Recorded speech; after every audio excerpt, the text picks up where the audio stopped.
This podcast is part of the Deluxe Edition Network. To find other great shows on the network, head over to deluxeeditionnetwork.com. That's deluxeeditionnetwork.com. Hey everybody, this is Chase from Barrel Age Flicks. Go ahead and check out our Patreon for raw, uncut footage and early access to all of our episodes. The link is in the description and it's only $5 a month. Thanks for listening.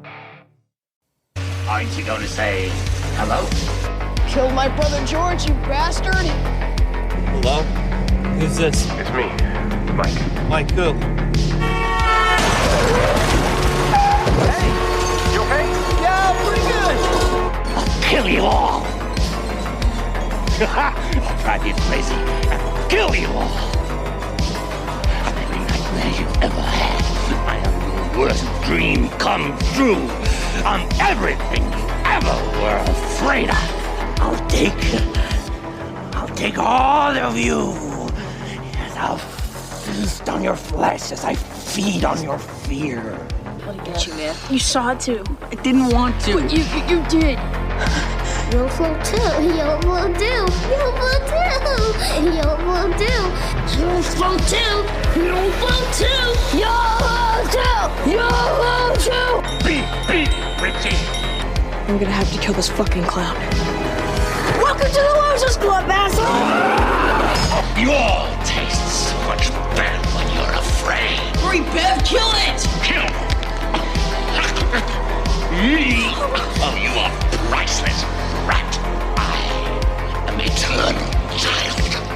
I am the eater of wounds and of children. January embers. My heart burns there too. We'll float down here. Yes, we do. I'm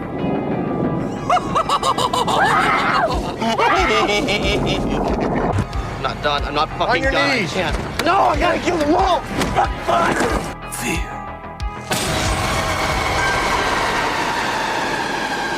Hey everybody, this is Barrel Age Flicks. I'm Lenny, yeah man, and this is...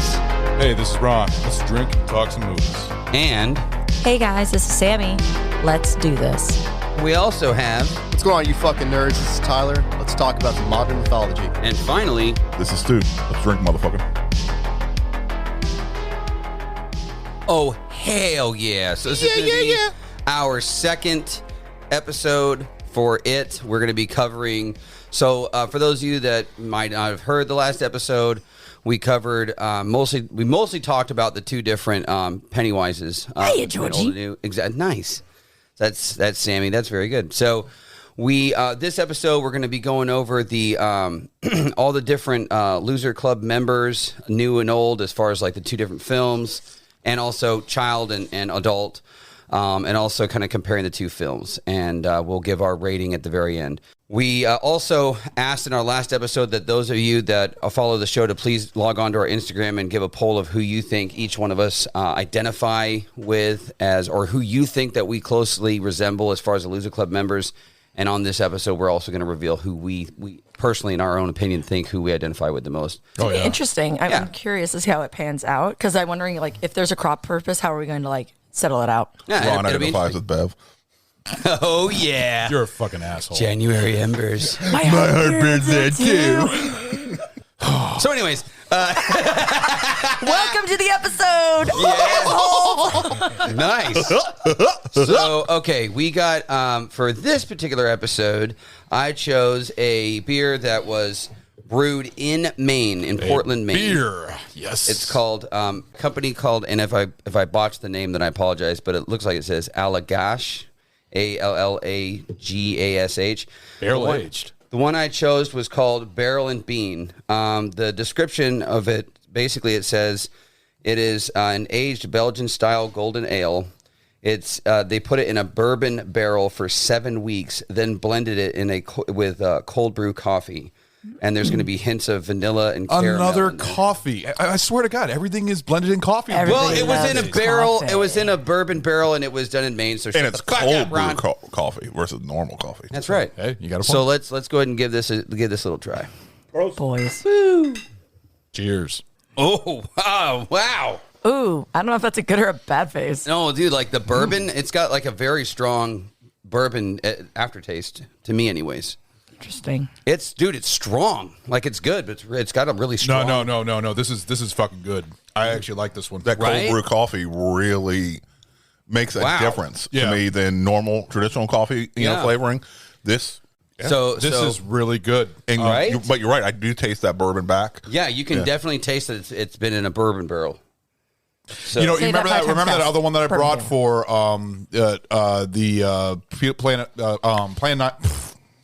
People Under the Stairs episode. You remember that one? Yes. And I didn't care for that one, but this one I actually like better. I actually enjoyed this one a whole lot better. I remember Tyler Ron, you're not a big one. fan of the coffee infused. But no, this ain't bad. This is not bad. So we'll go ahead and just kick it off with you, Ron. What's your opinion? 2 thumbs up. I'd actually buy a pack of this. They sell this in a 6-pack?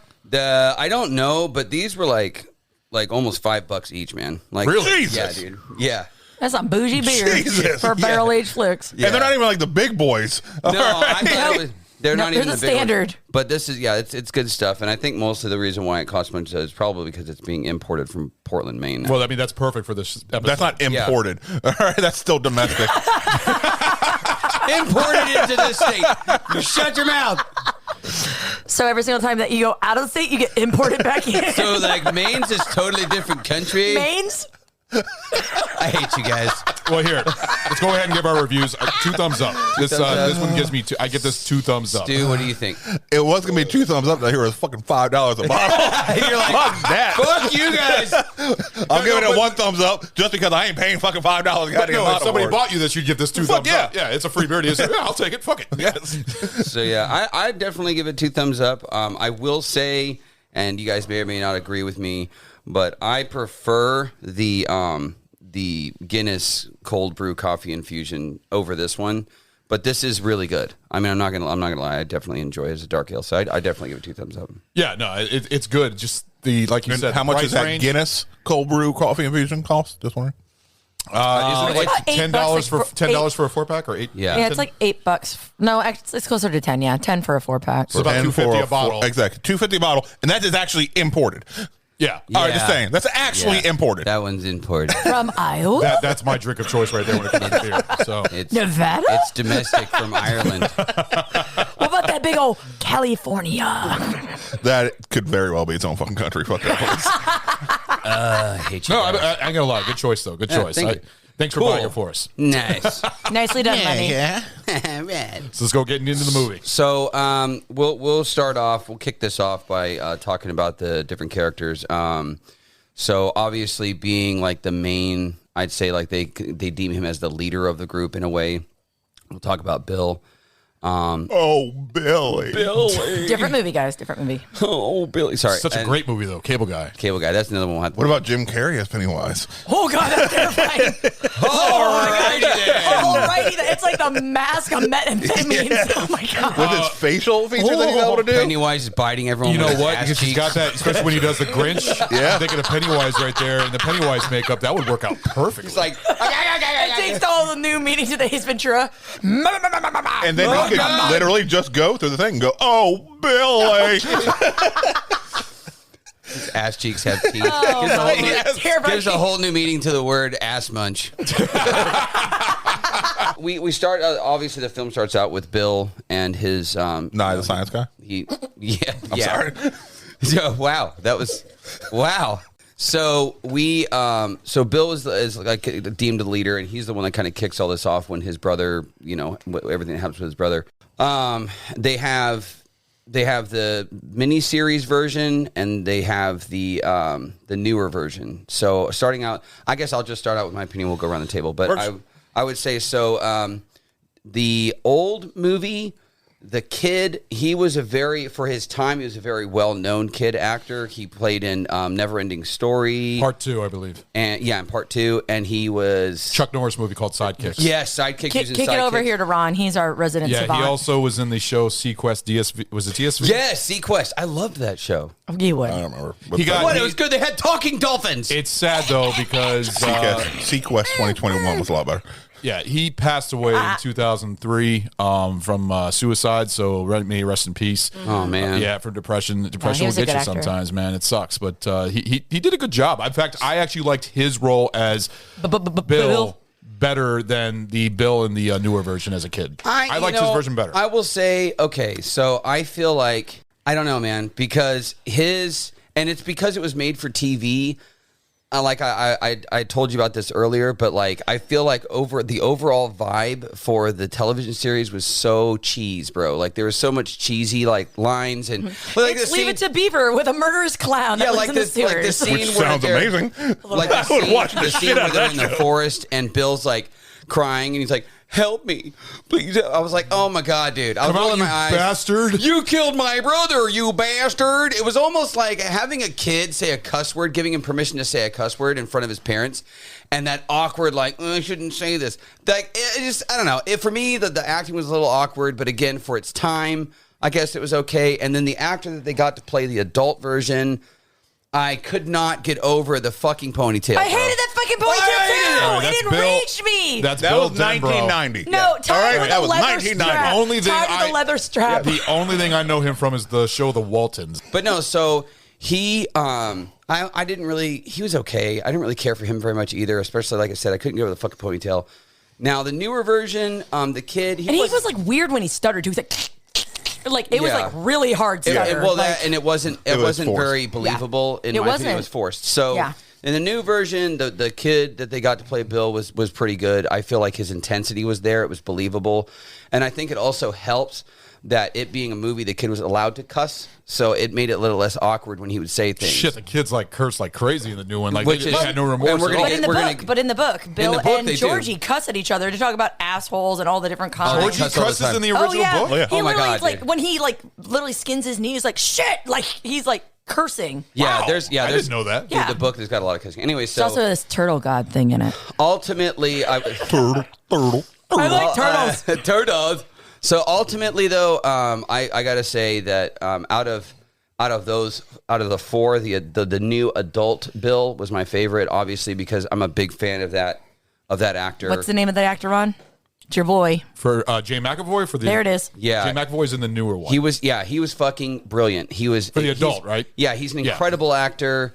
He has been in so many really good films. I'm a big fan of his.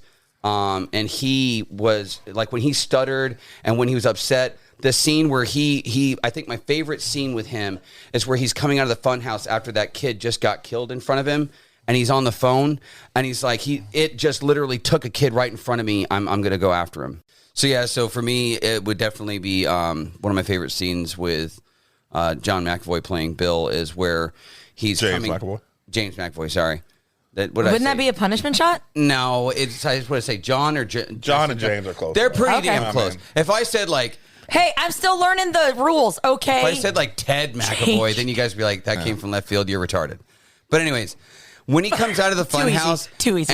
and he's upset, and he gets on the phone, and they're like, "Where, what's going on?" And he tells him what he just fucking saw. For me, that scene was really fucking. That was one of my favorite scenes with his acting. Like he was very like powerful, extremely believable. Like he's fucking unglued. He's on a mission. He doesn't even give a shit about his own safety anymore.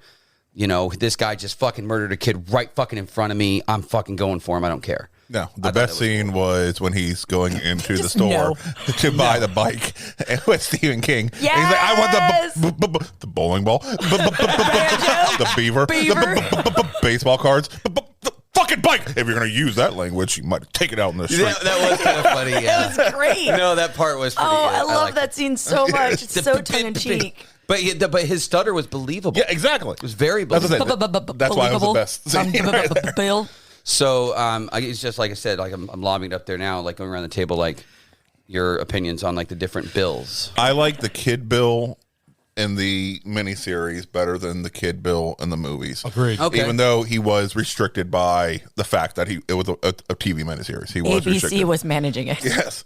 I just felt that he did a better embodiment of that character. I felt more for him. I connected more Like to he him. seemed more broken. Exactly. Okay. Gotcha. The other one looked like he started out fucking broken and just stayed that fucking level the entire fucking time. Yeah. Versus the miniseries one, yes, he seemed like he was playing sick, but he's still playing, that loving brother to Georgie and everything like that. And then he broke. And just you could tell he carried that with that tragedy with him. in his interactions, even as far as was it Eddie? That was when they first met Ben. And he was like, "Hey, he lost his fucking brother, so we don't talk about that." Yeah. Like, yeah, that was Eddie in the 2017. Well, actually, technically both. Yeah, all of them. Yeah, I'm talking about in the miniseries. Sorry, because it was that little weird looking little tiny kid. Yeah, who looked like it was good casting because he legit looked sickly, which would make him tiny, but. There was just something so off, like the proportion with how tiny he was. It bothered me. And they didn't feel like 12-year-olds in chapter 1. Yeah. They felt right, I would say, in the miniseries, and they felt right in chapter 2, I would say. Yeah. But in chapter 1, all the kids just seemed wrong for their age, except for maybe Bev. Bev may, because girls mature a little faster than boys, so yeah. She actually felt older than all the boys altogether. Once again, it goes back to the girls mature faster. But also in the 2017 version of Bev versus the 1985. When was the miniseries then? 1990. Why the fuck am I thinking 85? I think 85 was when the book came out. Oh, okay. There's a reason that number's stuck in my brain. Cool. All right. You said all right. Yeah. You interrupted her. No, I didn't mean to. I'm sorry. Go ahead and back to what you were talking about. Yippee-ki-yay, motherfucker! And that's the sound of my brain stopping. Back to you, Ron.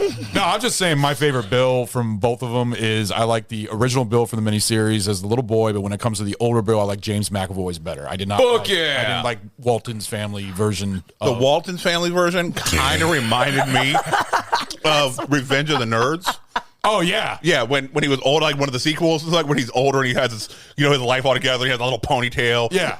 Look at my straw hair. Like someone set it on fire. Like cut your fucking hair. So terrible. But you knew exactly what I was talking about, right? Yeah. So there you go.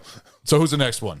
Oh wait. Well, actually, Sammy, you didn't give your opinion about the different bills. Let's hear it. So, anyways, in my opinion on the bill, I would have to say, I agree with Stu about the 1990 kid version. I thought it was more believable. This one, it was like, again, kind of like the same thing. Like his psyche was like fucked up anyways, even before Georgie got eaten. So like, yeah, it felt, I feel bad saying this, but it felt overacted. Yes. Yeah. Okay. All right. So however, McAvoy, I think he's, again, like Lenny, like everybody on here, he's awesome. So I'm going to obviously say that version is the best. Again, the stutter's like more believable. For some reason, he feels like somebody you'd rally behind. Like he has that presence versus the fucking ponytail dude. Where you're like, yeah, no, like I don't even want to like commit to shoes. The guy doesn't even brush his hair. Like before the movie even came out, when they casted James McAvoy for the role, I was actually glad. I thought that was me too. As soon as I saw it, that was that he was going to be in the movie. I was like, oh, I'm fucking sold. But I'm just going to think about it. I would believe the miniseries adult Bill more as a writer than McAvoy's Bill.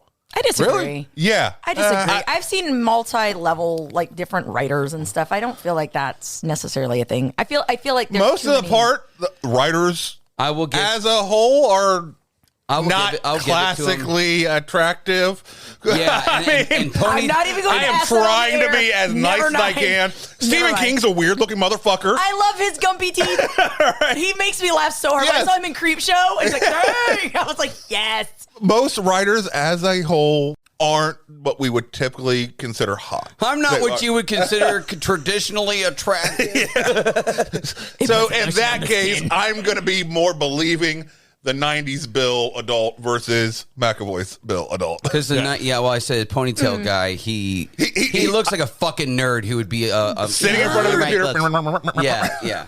And he had all those books around him. I will give you that. I will give you that. He had a computer. He had a computer. You already picked I didn't because we were born. All right, so who's the next character? That's because your mom didn't love you enough. Do you know what we can do? We can go with we'll go with Stan next. Stan. Oh, shucks, he didn't even make the list. I'm so sorry, Stan. Stan the man. So I will say that, to be honest with you, like I didn't really have, I don't know, like I didn't like his character. I will say this about I'm gonna have to say, like with Stan, this should be a quick one. Stan needed to be there. Stan needed to be there. Stan was definitely I could see him being a stable of being one of those people that was like one of the more decent, morally centered of the group. Yeah. A good role model, you could say.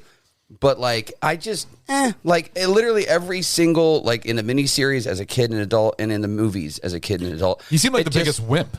I wasn't really. He was okay, but I don't have like a big opinion about him. Well, I think. All right, I'm going to jump in here for Stan because honestly, I think the reason why Stan was so terrified is because he was the cynic. He was the cynic in the miniseries. Yeah. He was the cynic in the remakes. He perpetually was the no. It has to have a logical explanation. It has to be rational. We have to be able to make sense of it.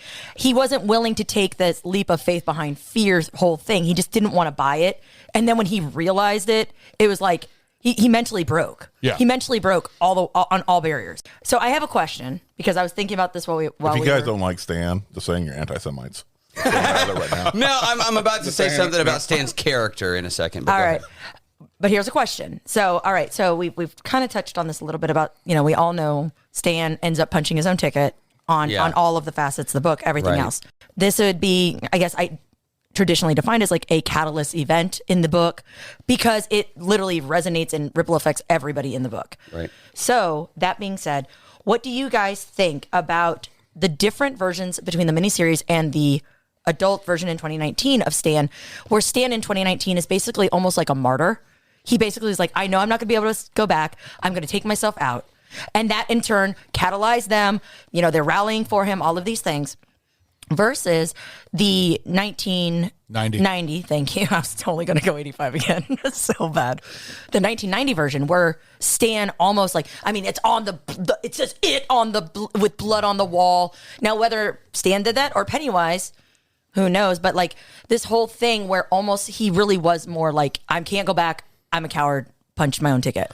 I like the movie version better. Take it, Ron. Because it just rallied them all. Like it was his plan to rally them all together to fight it, and it worked out. The other one was just him being a wimp, and he didn't want to live anymore. He didn't want to deal with it anymore, so he just kills himself. This one, he did it for a reason to help his. He was being a true friend for what he was doing. So I actually like the movie version better. And yeah, I would say, just to kind of say what I was about to say about Stan, it's exactly what you just pointed out, is that mad respect to him. He realized that, if I'm still alive and I'm not in Derry fighting alongside them, they won't have a chance. But if I'm dead, they have a chance. And he made that, however he came about to that realization, he did. Turtle God. And decided, okay, I would rather punch my own ticket than stay alive and know that my friends are out there fighting and they're not going to survive because of me. And he made that sacrifice. Yeah. And so I feel like in the movie, he was making a sacrifice, as opposed to in the miniseries, he was just being a fucking coward. Mm-hmm. So yeah, for sure.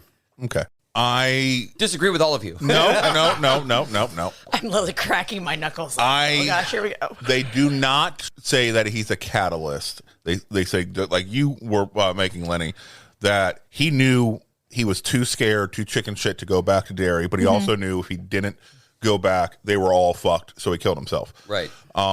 But that his death isn't what drove them. No. I said he was a catalyst type event. I don't think it was a catalyst type event. I think it was a necessary evil that had to fucking happen. That's the same thing. No, a catalyst kicks something off. It starts it. Without this didn't start events, This didn't start it. It was already in motion. And what this is yes. How do you know? Well, because they were already all in fucking Derry when they found out. Okay, so it had already started. And then they found out that he was dead when they were eating the fucking Chinese. All right, that's when they find out he was fucking dead. Mm-hmm. Now, I think the correct you term don't is know. Oriental food. Was it? I don't know. It was Chinese. I'm being a dipshit. Continue.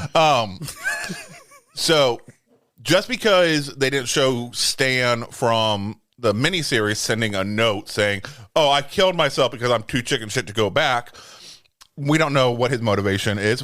He could have very well had that same motivation, that just chose not to include it in a note.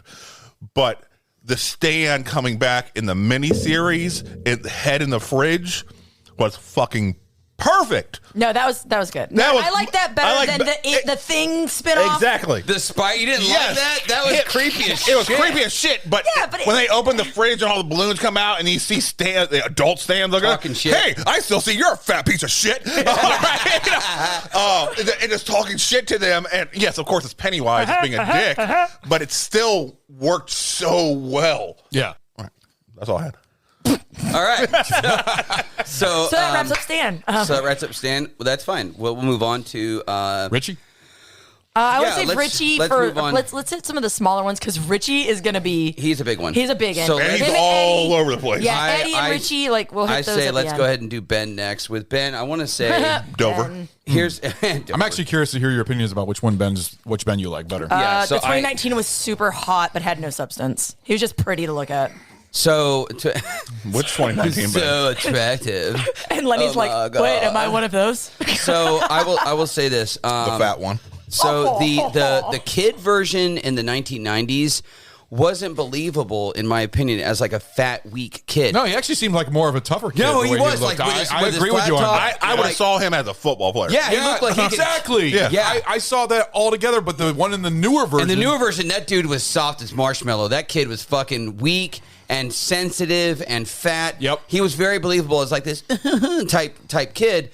A kid that would totally be listening to New Kids on the Block. Yeah, like a hopeless romantic that's just fat and weak, and you know, he was a lot more believable to that character. In the miniseries, that kid was not as believable because he was a lot tougher. He had more like of a bulky football player look, like you said. Oh yeah, I mean he kicks Bowers right out the gate. Like Bowers is like got his like switchblade, and like he's like fuck you. Yeah. So so there was that, and then the adult versions. You know, mad respect to May rest in peace, John Ritter. John Ritter. Oh, I love John. I was a big fan of Three's Company. I was a big fan of John Ritter and a lot of his Problem films. Child. But Brady Checky. Sling Blade. Oh yeah, he was in that. So John Ritter, I didn't. He was good. 8 Rules a Date. My teenage daughter. I would. Yeah. He was That was the good. sound of Stu's head tilting. But I would Full of say randomness as far as like being more true to that, having that physique, that really attractive, muscular kind of a huge body transformation, I got to give it to the 2019. Super hot. He was a lot more believable as a guy that made a total body transformation as opposed to John Ritter. He didn't look fat, but it's not like he looked at him and He went, just looked like a He normal looked average like guy. in the book how the guy describes like becoming fit, where No, he's like, I he's went just- out and I busted the college team and I ran Yeah. and I ran. He looked like Yeah. just a normal average guy. That's what he looked like. Yeah. He looked like an But it was architect. also a lot more believable to me of a fat kid who isn't fat anymore. But All no, right? but I would say that's a body, lot more believable. But it's a lot more, in my opinion, the fucking soft doughboy that they had for the new movie, transforming into what the actor that came in 2019 was a much more dramatic body transformation. And I know Sammy was drooling when he was getting his Oh fucking yeah, where Pennywise is carving him like a turkey. I'm like, yeah, she's like looking at it and she's not like, oh, guy, he's being stabbed by Pennywise. Speaking She's of like, Bill. look at that six pack. Oh my, I don't no, care if it says safe to come home. Pennywise, do it slower. Keep So- his shirt up longer. So, what is everybody's favorite version, child and the adult version of For that Ben. character? For Ben, I'll go first. I'll say that the young kid in the newer one was better. I thought it was more realistic, More believable. Yes, more believable. But in the in the adult version, I would actually go with the original John Ritter because he was from the women's point of view, good to look at and everything else. But I thought John Ritter was hot too. Don't John get me Ritter's a wrong. handsome I think John him. Ritter He's a- played the he's part a a hot lot cat, better, man. in my opinion. I thought he did the role a lot better. So I think he has more substance as an actor in general than so the guy. I go with that. John Ritter for the adult, but for the kid, it's the fat kid from the new ones. Oh, he yeah, was dude. more realistic. So how about you, Sammy? No, I agree. I agree. The chubby kid in the 2017-2019 definitely embodies that type. But then again, like I knew kids that were kind of like that huskier build from the 1990, and they still got like bullied the shit out of sometimes. Yeah. So like I've seen both sides. However, I do as far as like iconic when you think fat kid, definitely the newest version, obviously of Ben. Also it with that body type, it does make it more believable that his personality and he'd be like the super sweet dude, like would emerge out of it later in life versus like a guy that always had looks and just was like a jerk, basically. Right. So that being said, but as far as adult, I'm gonna have to again. I have to agree with Ron and Lenny. I'm gonna have to go Ritter because, and I don't know because I haven't seen the hot dude, and I know that's terrible because I don't even know his name. He's just pretty to look at. That's kind of like in essence the Yeah, problem. he doesn't have a lot of. There's not a lot there that like his name makes is- him memorable. The actor is Jay Ryan. Oh, and how fucking generic a name is that? I've never heard of him. Honestly, like it literally sounds like Jake Ryan from fucking. 16 candles. Like, it's just, and Jake Ryan, again, he was this really hot to look at, but really had no substance other than he was a sweetheart. How about you, Stu? She wasn't done with her fucking thought, Ron. I'm sorry. I thought you You were done. literally just fucking cut her off. Ladies and in the middle of gentlemen. her fucking speech. And I shouldn't be the one defending her. Yippee-ki-yay, motherfucker! Every time. Can't wait to talk about Richie. Go ahead. I'm sorry, What were you Sammy. saying, Sammy? And you broke her train of thought. That was my brain. Again, that's the noise it makes. So Ritter, I mean, like he just had more presence and again, you just have this kind of generic, like, pretty face that has like a handful of lines. Like, I don't even think Ben really gets angry until like random he's like, fuck. Where the fuck did Keanu come from? What the hell was that? Yeah. Like, it was just like, and don't get me wrong, Keanu's my boy. Love him. He's awesome. But Geriatric. fucking Fox, Silver Fox, doesn't matter. So, but no, like, he wasn't memorable. And Ben should be memorable. I mean, he was basically him and Bev. Their love story was like, it was that, you know, sweet kind of element, you know, that made the book, everything a little more rich. Yeah. To you, Stu. Okay, thank you for passing it on to me, not being cut off and rudely interrupted. And then kicked off to me. Burn. Okay. Hey, I'm sorry. I'm gonna get a little bit. Paused. I thought she was done. So I'm gonna get a little bit more minutia. That was me breathing. All right. I actually liked the Ben from chapter 2 more than I like the young Ben from the young Ben from chapter 2 more than I like the Stu young breaking Ben the third wall from here. chapter 1 or the young Ben from the miniseries. Okay. I felt that as an actor, the young Ben from chapter 2 had matured a little bit more, was able to convey more emotions, was more able to be connected with than the young Ben from chapter 1. Even though there's been a couple years worth of time in between. Well, we've talked about when you have like young preteen into teen acting like groups, it's hard to. Although I'm going to say this, continuation. I hated that CGI. Yeah. Yeah, Ron pointed that out to me when we were reviewing it, What and straight up, CGI? he looks like a chipmunk at times. He Like, does. it's like, And that's going to happen. It is. They had to do Unfortunately. that. They had to do that for all of them. Lenny's not in the know. This face says Lenny is not in the know about what are that. you They talking about? de-aged the kids. Chapter 2, they had to de-age the kids. You didn't notice how CGI'd they look? You can tell. Yeah, if you watch it and you watch both comparisons, yeah. It was like 2 years since they had filmed the scenes, and 2 years for a kid is a huge amount of fucking time. So like, especially in the scene when it's Ben's like personal hell face nightmare, looks and he's weird. like, "We're on fire," and she like crouches her head on fire with Bev. Mm-hmm. If you look at how his face moves, it's very weird. It's like I chipmunk. didn't- It's like, But it's one of those things that once you see it, you can't unsee it. No, so we just ruined it for Well, you. now I'm going to go noticeable back and on watch it again to see if I catch Yeah, no, that. it's You will, actually dude. extremely noticeable on Richie, too. Richie's extremely noticeable because you could tell how much taller he's got Is and that how why his older he's eyes got. look so weird in Yeah, his glasses? Yes, Oh, it's all okay. I CGI. just thought he They really had to big de-age the kids. They had to. Interesting. So, but as far as the adults go, I'm definitely being in agreement with you. John Ritter is the best. R.I.P. And- John, we miss you. And not just for his acting, but because I also really want to bang his daughter. I really think his daughter is hot as Oh my hell. God! Rest in peace, Where did John this Ritter. fucking come I want to from? lay pipe in your daughter. What the fuck, Stu? Kristen Ritter is hot as shit. Okay, all right, she is hot as fuck.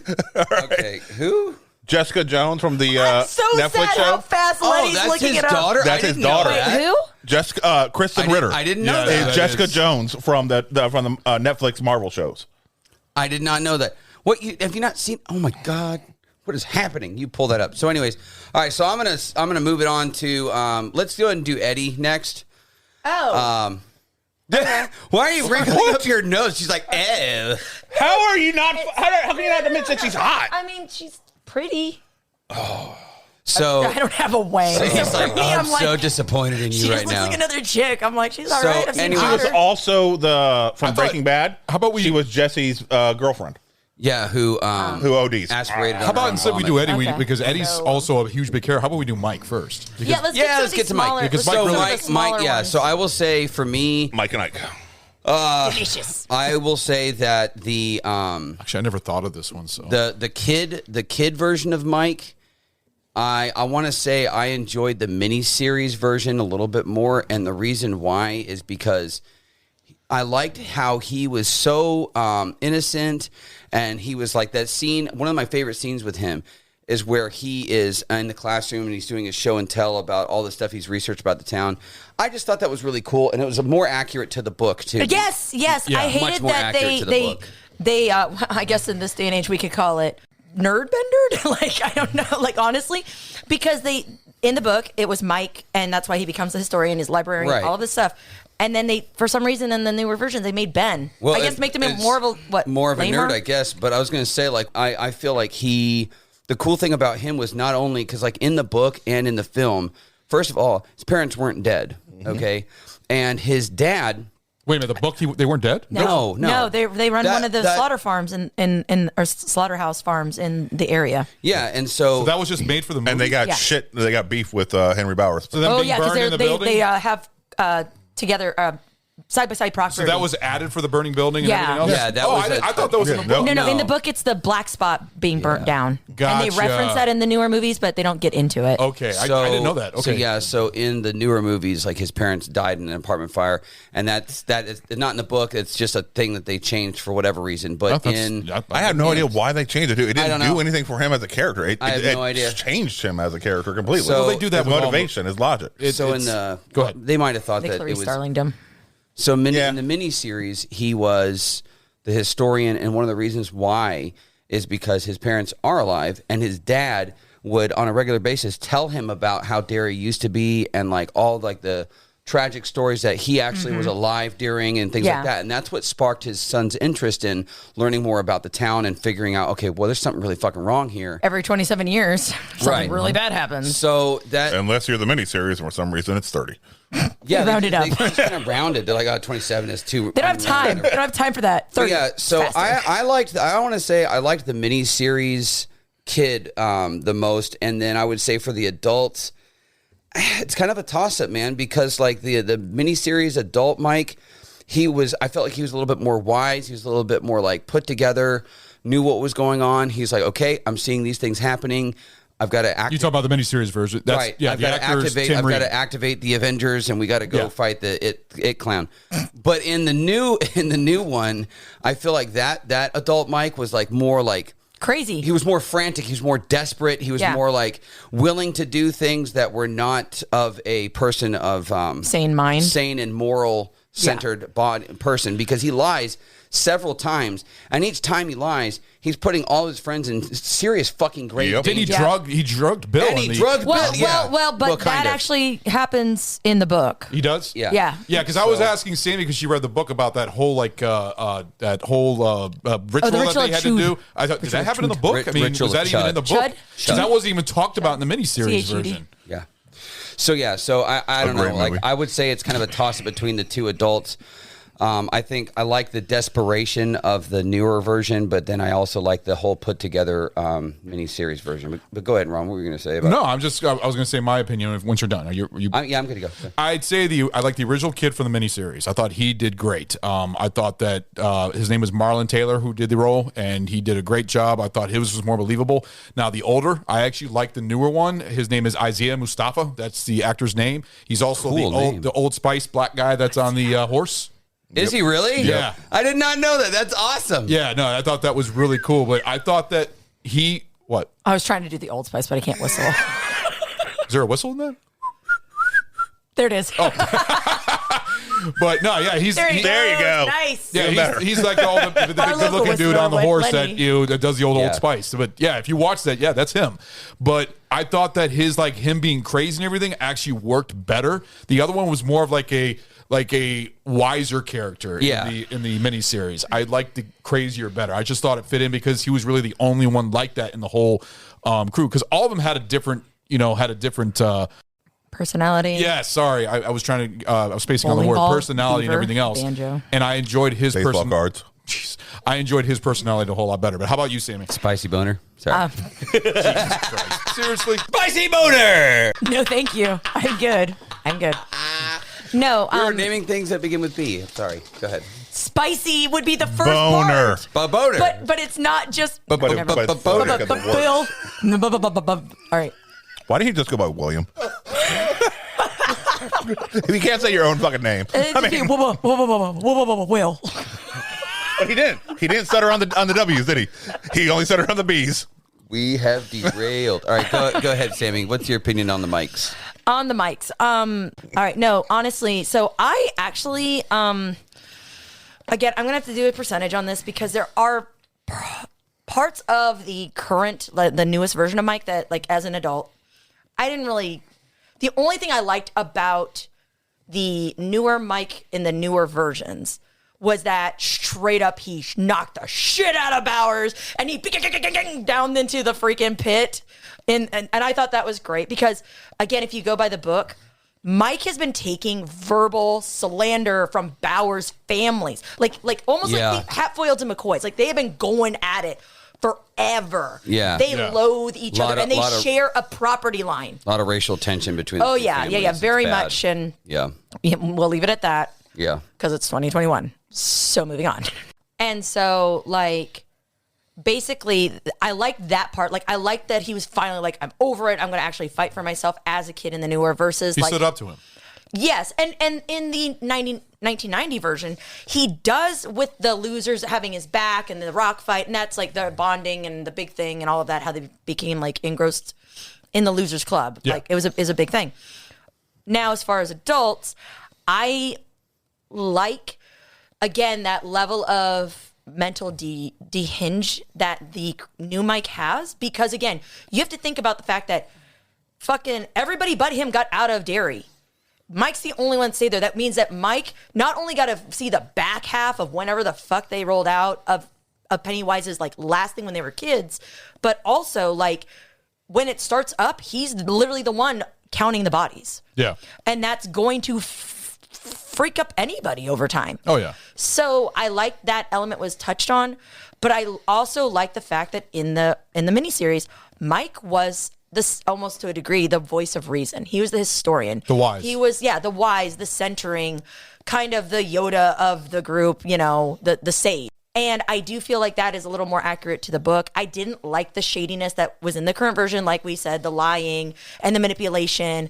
And even though, granted, he's seen messed up stuff and it would be from a place of desperation, it really, I don't feel, did justification to the honoring and that type of personality that Mike should have. Why do you think they split the movie, though, where they had Ben doing all the research in the beginning when that was actually Mike Nerd-bended. altogether? I mean, Nerd-bended. Only to make probably New Ben more of a loser. Exactly. That's the only benefit I could really see. I honestly think, again, you have to think about when the book was written in 85. It's talking about in the 50s where you hadn't really had civil rights. You hadn't really had that escalation. So a African-American character being educated enough to become the librarian, to become like the keeper of records, and to be taught to read better than the other more white constituents of Derry, I think it was kind of a comment on the times. I really think it was King's satire, which he loves, or not satire, but, you know, his breach of current issues at the time it was written, versus now where they literally took it and made, okay, he's already fat. Now we're going to make him wicked smart because that'll make him even more of a nerd. It's just going to isolate him. And again, in that light, like, I think it does an injustice to then why the Mike character was that as originally intended. Exactly. He was always supposed to be the historian, the center of the group that brought everybody back. Their rock. That's what he was supposed to be. That's why he stayed in Derry, and everybody else could, went on their own ways, so that he was there to bring them all back.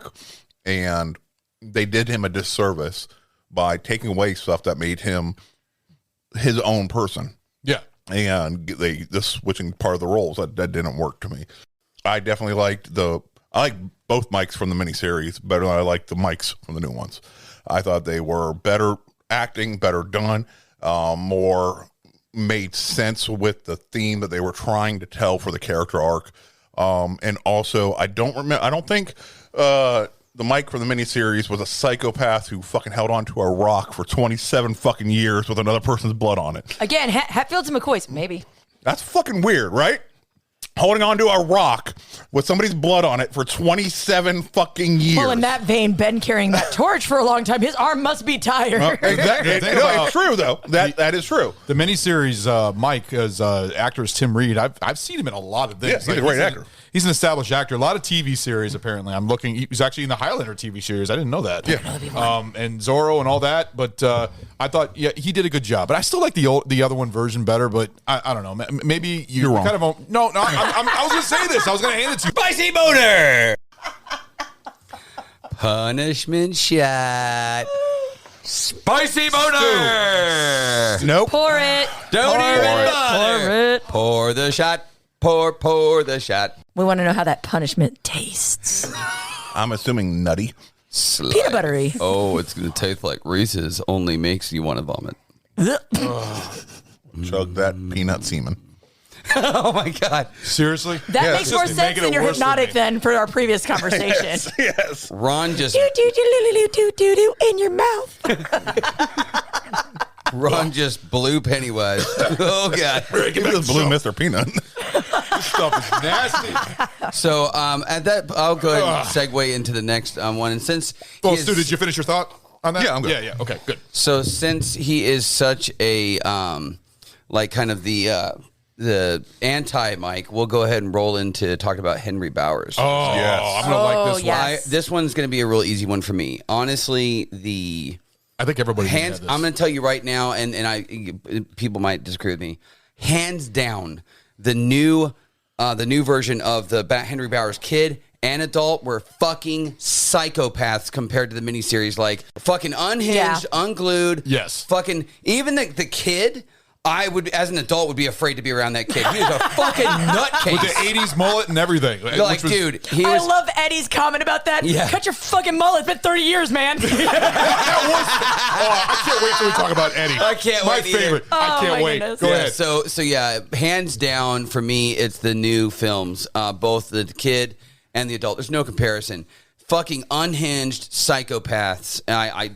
Yeah, that's all I got. No, dude. I'm gonna go this fact that I liked both of them in the new one. I like the older, especially when he turns around, he pulled that knife out of his chest, and he just looks around, just smiles, and just walks away. Yeah, dude. Fucking loved it. nutcase, Psychotic man. nut. Yeah, exactly. And then got into the ghost car. Oh yeah, Yeah, with his zombie That would be friend Christine's cousin. That's Christine. Chevy. Yeah, no, seriously. And then the younger kid did it so fucking well. The mullet, the look, the way that he acted.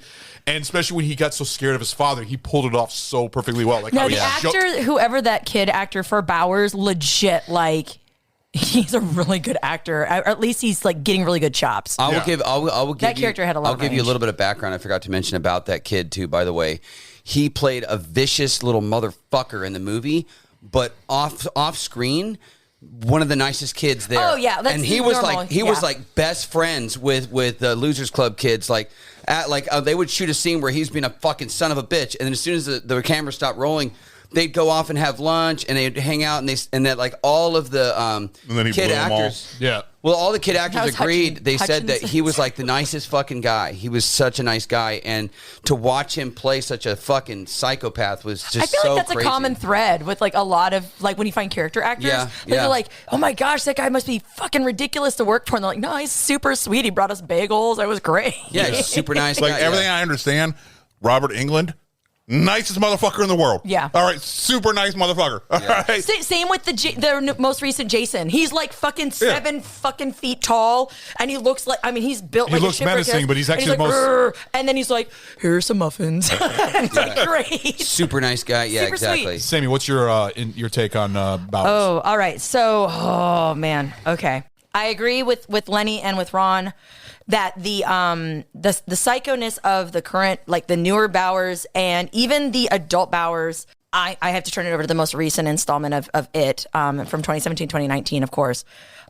Because again, it really it was actually really smart how they touched on like those iconic like triggers for like serial killers. Okay. Like animal cruelty, like ideation, like, hearing voices, all these type things. But I'm on me being the book nerd, I'm on the ropes also because they literally basically blended Bowers. Like it's as if they took all of Bowers and all his adjacent crew, which was quite extensive in the book, threw them in a blender, went and then poured out current Bowers. Yeah.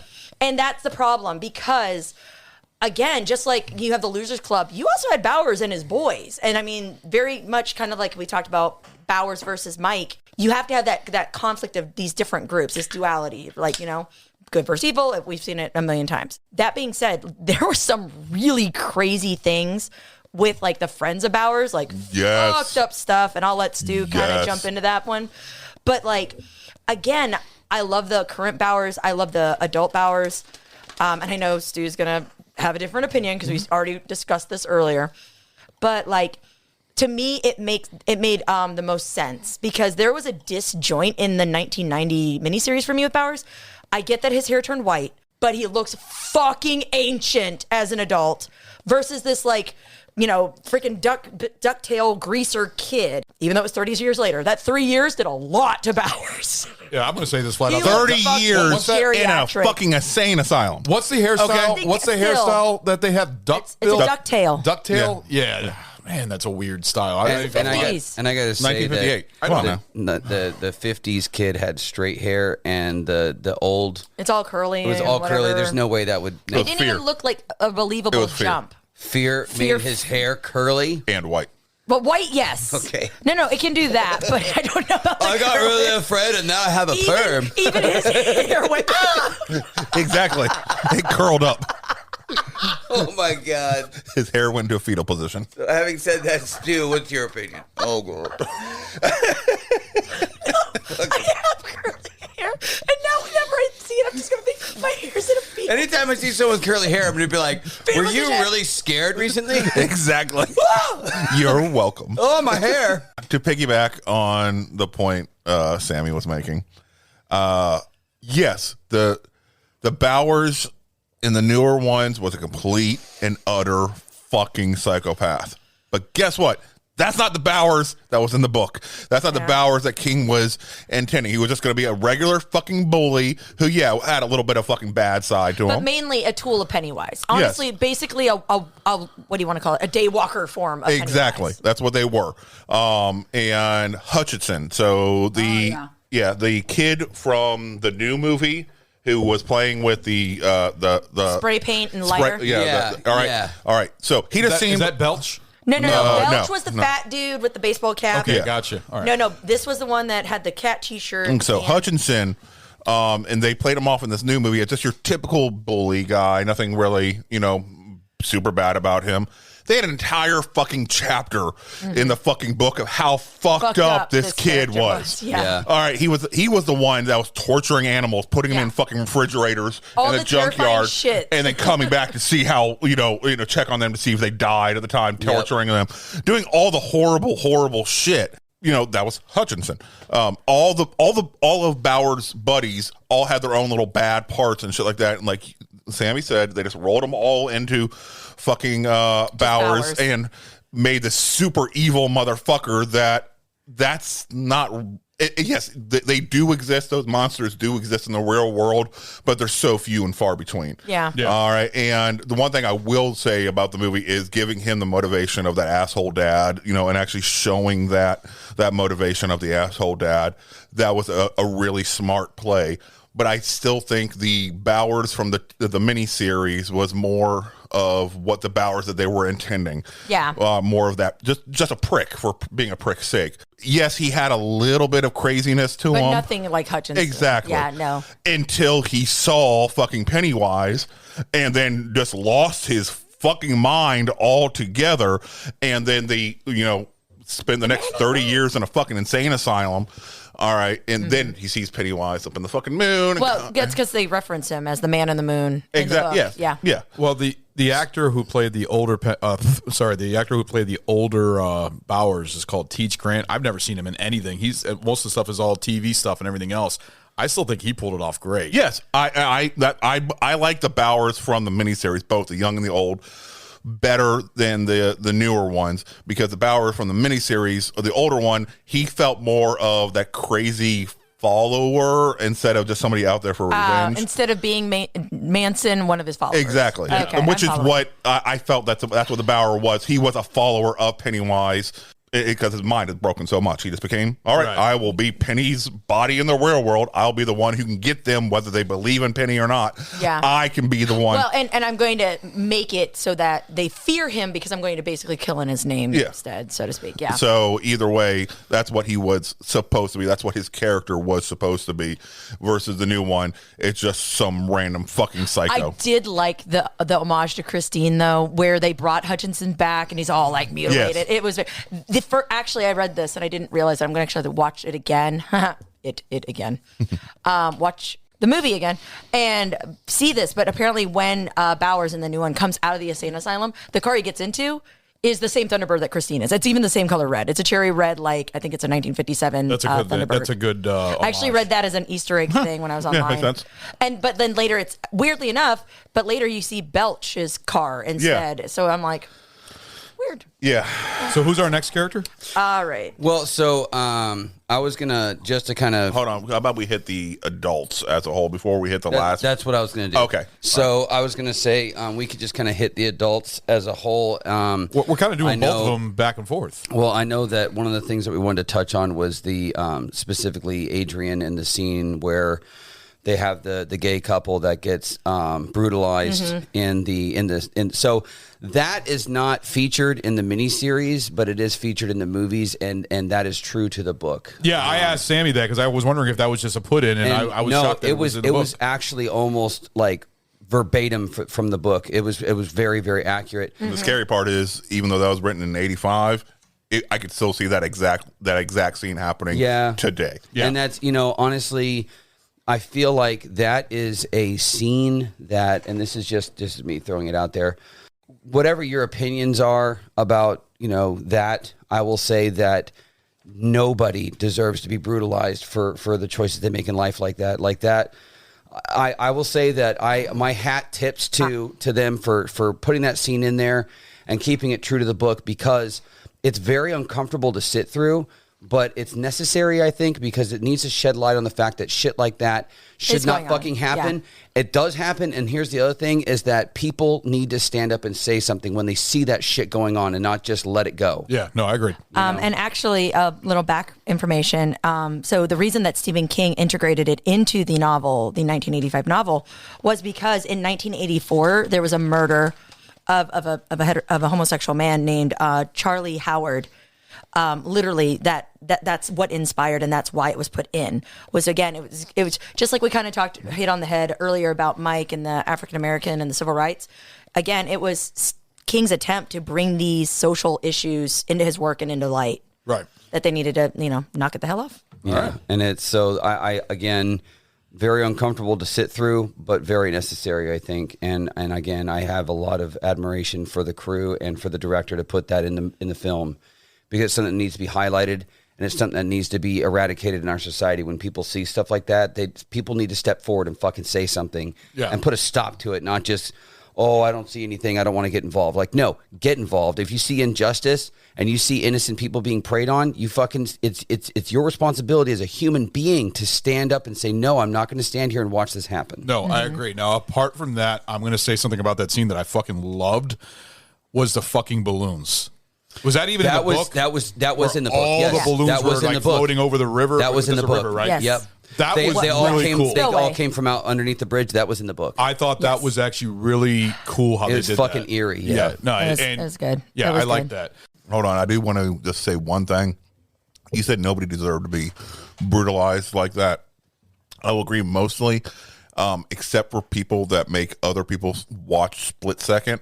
I think those people deserve to be brutalized like that. Just saying. Again, it gets brought up again. Split Second will never die. Split Second was great. Shut up. Well, actually, no, I agree with you. It was good. It was good. That was a good one, Stu. It's like I'm at a fair and Stu and a bunch of greasers come walking like, hey, that's the guy that likes Split Second. Let's fuck him up. Exactly. I can see Stu being one of those people. And all I would have to do is show the judge that film, and he's like, oh, no. You deserve that. Fuck that. Your Honor, in my defense, I give you Exhibit A, and he just plays the fucking podcast of me going, Split Second was pretty good. Yes. The judge is like, fuck this guy. Stu, you're good. Exactly. Fucking and I get the key to the city, and I'm Who's next, Bev? Yeah, so I figured we go over Bev next. Hold on, I think we also missed the rest of the adults. We hit Adrian. What other adults did we want Just to the adults as a whole. Yeah, the adults of Derry. You talking about like the And- ones like and also again- the one when Georgie got killed and the one that was just like, was that in the book? The No. Actually, funnily enough, in the book, so real quick, in the book where Georgie is killed, actually it's not witnessed because they don't see the interaction, but there is again kind of like the newer version where you see an adult onlooker, but. In the book, Georgie, he gets his arm ripped off, and within 45 seconds, an adult is there. And actually, I believe the adult that shows up the son is in the relationship with Adrian in the book.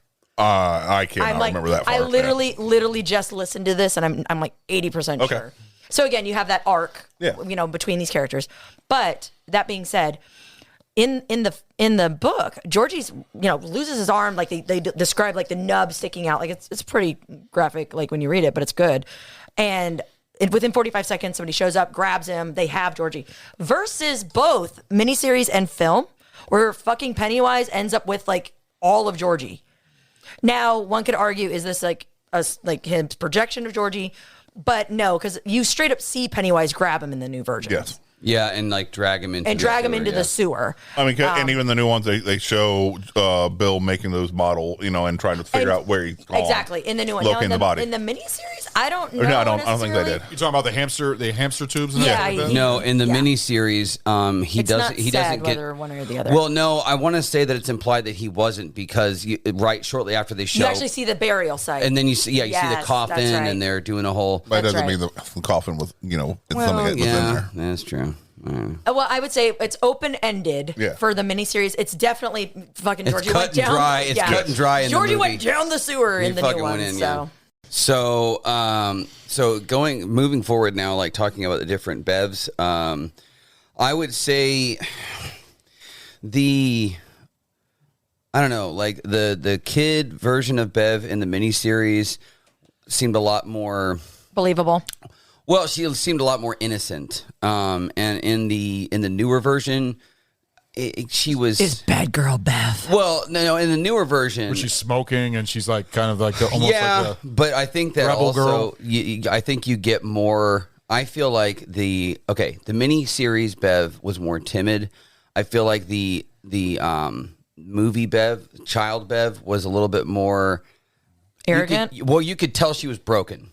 She came from a broken home, and she came from a fucked up situation, and you kind of got the gist that her dad had. Bev's father in the new one was a lot more creepier than the way more creepy. Well, no, they definitely pumped that up, because in the book, again, it's not that. He seemed more like an incest perv. No, his dad. So one. her dad is in the miniseries is like more abusive. Yeah, but in the new one, he's more very pervy, Captain fucking very pervy, diddles weirdo. So.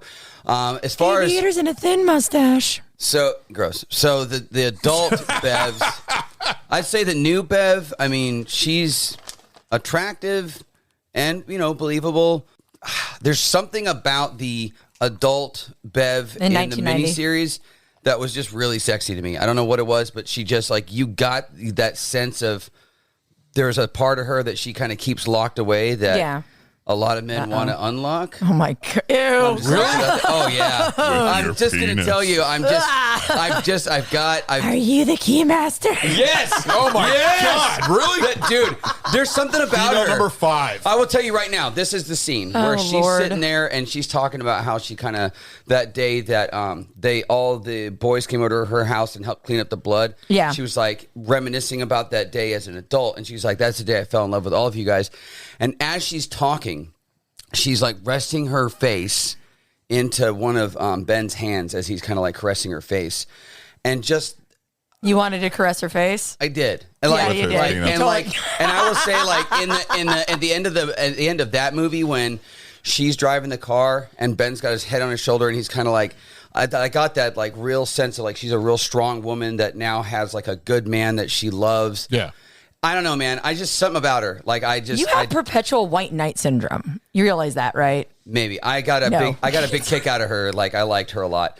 The new Bev, she's attractive and stuff, but I mean the old one, there's something about it that I liked. Yeah, okay. I'm going to go ahead. The frosty your cupcake. We get my opinion here. I'm going to completely disagree. I like the new Bev and I like the new young Bev. Both. I like both of them. I like Jessica Chastain. Well, the new Bev was she's attractive. No, but I know. I also thought I like the current both female adult Bev. It wasn't even the looks. I thought I think she pulled the role off really well. I thought she did a good job. I did not like the young one. The young one. Or I mean the older one in the miniseries I did not care for. I actually hated it, the soft voice and everything else.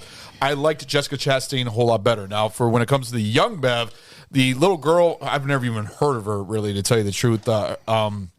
Annette O'Toole does the older one, but the younger one, I didn't care for it. She was okay, especially with the whole thing that she seemed like it's kind of funny because her thing was the slingshot, and then in the newer series, it was the fucking fence post.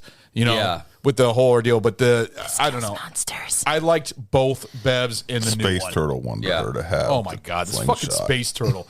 I like the new one. I like the new one on both. I thought it was great. I thought the younger actually acted a whole lot better. I thought she pulled it off well. She did seem older than the other boys. No, she definitely had this buxom bad girl situation. Like a rebel chick, basically. Yeah. Sammy, tell us what you think. So what do you think, Sammy? Okay, about the so, all girls? right. Whore! They're both She's a whores! whore, too! They're all whores! That's my opinion! That's my favorite sound You're bit, I think, burning from in our hell. tombstone is, she's a whore, too! I'm just going to turn that into a soundbite. And then the horrors come in. All right, go There were ahead. lots of horrors in Tombstone. History will back me, people. But no, honestly, so again, this is the one thing I love about this whole story, like the book, the films, the miniseries. I love how just like it's just rich. Okay, so like here's the thing is, again, Bev is one of these where I feel like I can't say one over the other. I feel it's honestly at moments it's kind of a 50-50 for me. Well, okay, again, I'm on a podcast with a bunch of dudes, okay? I'm used. I had all guy friends growing up. Shut up, Lenny. I had all guy friends. He's over there thinking about both Bevs. And so that sound did not help. Did not help at all. But no, here's the thing that I really like about the character of Bev is in the book, either version, there are moments where the, most recent versus the miniseries kind of take on these different facets of the character based in the book. But what I liked about the original Bev, both adult and girl, is she to me was more believable as like running one of the boys. As far as like platonically, like it felt more real versus like basically all the boys were like at the new Bev. And that to me really undermines it because there is a difference when a woman is a friend to a dude and when a dude is lusting after a woman. It's totally different dynamic, totally different like interactions. And again, even though they try to kind of tap into that, like, oh yeah, no, new Bev is totally one of the guys. No. The moment just they never. stripped down to their underwear. Yeah, like all of them were just like, They're like, oh. Yeah, it was ridiculous. So I didn't like that facet. Dirty boys. Well, and again, like, I did get feel that weird looking at a bunch of fucking 12-year-old boys in her tidy whities. Yeah, dude. That felt very weird. I understand it fit the time, but I'm like, but even the way there at the Corey scene must have been with hard to Bev, film. like, there it is again. Like, she's like laying out. She's got like the beatbox going, and just literally all the boys are like, They're all drooling. I got to get back in the water. It's ridiculous, and it was weird. But then again, with the book, we don't even need to. Yeah, let's not. We're gonna keep it at the PG-13 version with the Corey. But you know what? We should inform the audience about in the book that there is a strange scene. Anybody that's read this book knows there's that scene. And I think a lot of people who have heard anything about book versus movie with the internet know forums, there's a scene that's quite famous or infamous. The thing is, they changed it in both movies where they kind of carved their. Of course, okay. Are we going to talk about the fucking thing? No. Okay, no. So this is one we need to. It is a rabbit hole Lenny, y'all don't want to go down. Do you want us to talk about the scene? I don't know if he got to the scene. He hadn't read the book. He hasn't. Yeah, but he true. knows about the scene. You guys saw this like innocence, or you're like, I don't know. He knows about the scene. So 6 guys, 1 girl, they all lose their virginity. There you go. There you go. Yes, basically Boom. to label themselves as part. Yeah, as, weird. Basically Lots to of label drugs. themselves Because close as they're- friends, basically a circle of friends. And like they basically discover. I don't know how many after- friends you have. So That's at not the how we end solidified at our the end friendship. of battling it for the first time as kids, they discovered like for some reason they have to like transition to becoming adults, and part of that is losing their virginity amongst each other. And they decide right then and there to do that. And guess what? There's only 1 girl and there's 6 guys. You do the math. Yeah. And it's kind of gross It because is they're gross. very not of an appropriate age to be doing Yeah, that. like preteen, I believe, aren't they? They're like 12 years old. 11, 12. Yeah. not They're on the appropriate. cusp of But becoming this adults. was written at with that puberty. time, and Stephen There King, is no time a 12-year-old should not be having an orgy. There is no That's not what I time meant. What I where that it's okay. It makes sense that it was written then. No, it doesn't. At that time, it wasn't written as being very controversial commercials it is nowadays, I guess. From No, Stephen I think King's that's point of why it view. was. I It's think always that's why been it a was little written. weirded out. During Pioneer days, it was Even perfectly when they fine. first read the fucking book and were reviewing, they were like, okay. Like, Stephen King, are you sure? He's like, As yeah, he's- no way. as it'll he's get in the it'll back get- No, he was like, lines of coke. Yeah, let's do it. He's Let's got do his it. Man, the manuscript Space of- Turtle will be watching. The Spider will be fucking watching. Fuck it, let's do it. Just snorting it off the manuscript with the manuscript. Tony Montoya, I got shit on me. What does that mean? Tony Montoya was from. No. I'm no Scarface. Really? Wow. No. Anyways, I don't even. Yeah, so we discussed it. It's fine. So again, like I feel like there are some really, really great facets that were kind of displayed by both Beverlys. I love the adult new Bev and like her like willingness to like get the fuck beat out of her in the book and then the 2019. Like her freaking husband Tom is bad. Piece of shit. I mean, he goes at her with everything, and she's like does not give up. And I thought that was kind of cool. But again, I feel like yes, like the more recent, it obviously as somebody that was born in 86, like obviously like that resonates more with me because that was what I was raised in versus when this came out. But like I just thought it was cool, and again, and I get it, but for me it's funny. Other than that, like I can appreciate Bev as being a tomboy when I was a kid, running with the guys and all of that. You know, I like her in that facet. I do think it's bullshit that she did not get to level fucking Pennywise with the silver, with her slingshot, because that's iconic. It's iconic. And here's what's really even more crazy is in the newer version, it's the the Fence post. Fence post. Yeah. But it's not even lobbed by Bev. It's lobbed by Eddie. Yeah, that's true. Yep. So again, like I think I fucking killed him. But no, anyway, so I'm going to go 50-50. I think there are parts of either actress's portrayal, be it the child, be it the adult. But for argument, I'll lean more towards the more recent version if I had to pick a Bev. How about you, Stu? Okay. I believe the new young Bev portrayed that abused child that is rebelling against daddy's little girl. Yeah. Her abuser. Yeah. So but in public, she's trying to rebel against that image, but she's still locked into that, even though she, in her heart, she still feels like a young child in her heart. But I think the new young portrayal of Bev did a really fucking good job. As far as the broken one who's just regaining their power, I'm going to give it to the miniseries Old Bev. Like when she was beating the shit, when she was getting the shit beat out of her by her husband, and then she finally regains her power and fucking puts him down. You ever touch me again, I'll fucking kill you. Just that visceral thing versus the new one where she just does it and leaves and just puts her fucking ring down. It doesn't seem to have that same. I'm recapturing my power. I'm taking my strength back. Okay. This is mark the time. I will actually let Stu change my thinking because I totally forgot that scene where old Bev does that, and okay, I'm tipping. And in the book, she actually says, "I will fucking kill you." Exactly, and that's why it and resonated. that's her regaining her power. My brain is broken, Yes. so I forget. It's okay. So that's why I will give it to new movie Young Bev, miniseries Old Bev. Mm-hmm. So moving forward, I think the next character. Do we want to go with Richie? I think we had to hit Georgie a little bit real quick. Oh yeah, Georgie. Georgie. I'll just real quick. Georgie was a lot because he was more of a catalyst. Okay, to the story. Okay, again, dummy. I did not say catalyst. I said catalyst event/character. And that's what Georgie was. Georgie was more believable in the. You know what, new Lenny? one. I already know you guys are getting ready to hang up. All right, ding ding, bitches, let's go.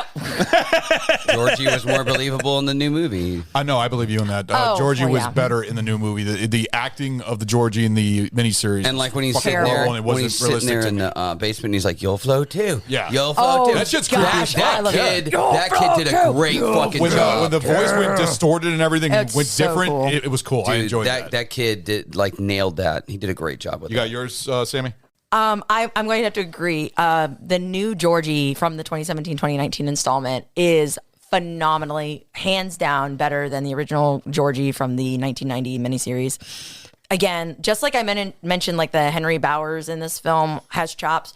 I also feel this kid Georgie, like he has some range, and he's like freaking 8. Yeah, maybe he might even be younger. I don't know exactly, but he is able to not only have honestly the mimicization of Georgie in this new version to Pennywise. I think again, it's like Henry Bowers. It's this extension. And it is so messed up because it messed up Bill so much. But it's because it's Skarsgård's kid. Was it really? No. Oh my gosh. I would have been like on the air, like, oh my God, my brain just blew. All right. But unbelievable. So, but yeah, no, hands down, current Georgie, no contest in my opinion. Okay. I felt like they gave the Georgie role a lot more meat in the chapter 1, chapter 2 than they did in the miniseries. Yeah, because he was throughout the whole both exactly. movies. Yeah. Mm-hmm. So all I can do is base it on the scenes, the comparable scenes between the miniseries in chapter 1 and chapter 2, which was basically the very beginning fucking scene, and watching each other, and Bill and Georgie talking, building the boat, and then Georgie being taken. That's basically the only stuff that you can really compare it apples to apples. Yeah, because I think the only thing Georgie was in the miniseries was that part in the sewer. Basically. Okay, so in the current version with Georgie, the scene with the shining in the basement, again, going back to the book, Pennywise is, and I know technically this is the loser's edition, but real quick, the Shining of Silver is actually really, really integral, and I think how they nodded to it in the current version was appropriate, because in the book, Pennywise's eyes, we talked about them going baby blue and then yellow when he's feeding, but he always talks about this silver sheen and that possibly being the true thing. And the way that they integrated it into the new version, like with Georgie's eyes mimicking all of those things, again, in the basement scene where you're saying there wasn't a lot of interaction, there really is, because in the chapter, again, they talk about how much Georgie literally fears it. It references the eyes and all of these things. So again, I feel like just way more meat, just like you said, just they put so much more thought. They put more, I think, of the novel into the current version, and it really made it Georgie a character you could really like get a grip on. I agree, but my point was in the beginning scenes, which is where that you really the only real part that Georgie was a part of the miniseries. Yes. All right. The miniseries Georgie portrayed a lot more of that innocence, in my opinion, that naivety. How do you pronounce that fucking? Thank you. You're welcome. Words are hard. That brotherly love and affection, that a younger brother looking up to his older brother. Yeah. That Georgie portrayed so much of that. The innocence. And it was such a jarring juxtaposition of that Pennywise than eating that innocence than it was in the modern literally movies. Corrupting it Yes. in the modern film. Yeah. There you go. There's your arc. So I would have to go to Georgie from miniseries. So transitioning now to Richie. Richie, I'm a huge Bill Hader fan. I love that guy. He's fucking hilarious. He did an amazing job as the adult Richie, and the kid Richie, I loved him, man, because you didn't like Seth Green? No, and the reason why is because in the Seth Green version, he did a lot of impersonations, and especially in the book, his character did a lot of offensive impersonations. One of which was just any real stereotype, and if you want to pick any stereotype of any group, he would do those types of impersonations.